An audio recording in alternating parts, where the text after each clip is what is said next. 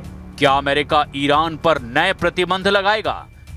क्या अमेरिका की ओर से मिडिल ईस्ट में सैन्य मौजूदगी और बढ़ाई जाएगी, या फिर यह सिर्फ चुनावी और रणनीतिक संदेश है ताकि अमेरिका की ताकत का प्रदर्शन किया जा सके? फिलहाल तेहरान भी पीछे हटने के मूड में नहीं दिखाई दे रहा और यही वजह है कि मिडिल ईस्ट में तनाव का मीटर लगातार ऊपर जा। To take the oaths of office and secrecy, I request your permission to present them.